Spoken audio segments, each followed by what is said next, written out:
তাৰমানে মাষ্টাৰটো আমাৰ গাঁৱৰে আছিল। হয়। বহুত দিন ধৰি এই পদমপুখুৰী স্কুলত মাষ্টাৰী কৰি আছিল, মানে 96 আগৰে পৰা।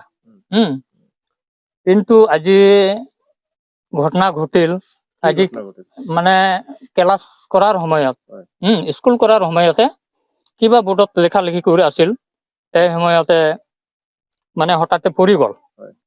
পৰি গ'ল, এই ওচৰৰ মানুহকেইটা এইটো উঠাই লৈ গৈছে। মাষ্টাৰজনৰ নাম আছিল জনাথন হেমব্ৰম। কেনেকুৱা আছিল মানুহজন? উচাল লম্বা আছিল, মানুহজন আচলতে শিক্ষিত পৰা শিক্ষিত, আৰু মানে ল'ৰা ছোৱালীক ভালকৈ শিক্ষা দিব পাৰিছিল, কেপাচিটি খুব ভাল আছিল। আজি মাষ্টাৰটো ঢুকালে বোলে, আমাক মাতি আনি এই মাত্ৰ আহি পালো, আৰু এতিয়া লৈ যাম আৰু আমাৰ ঘৰতে। পদমপুখুৰী LP স্কুল, তাকামপুৰ FV হয়। ইয়াতে 4জন মাষ্টাৰ আছিল।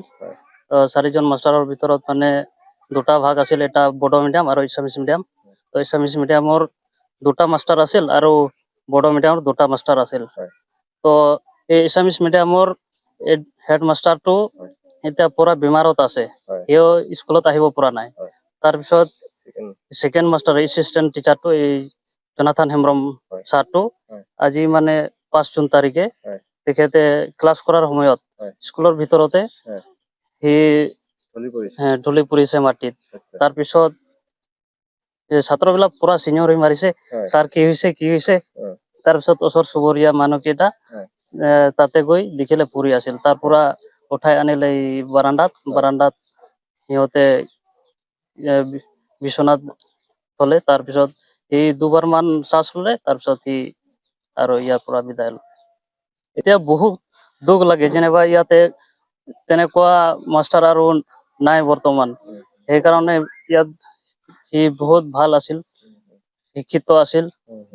মই তেখেতৰ পৰা শিক্ষা লৈছিলো, সি মোৰ ছাৰ আছিল।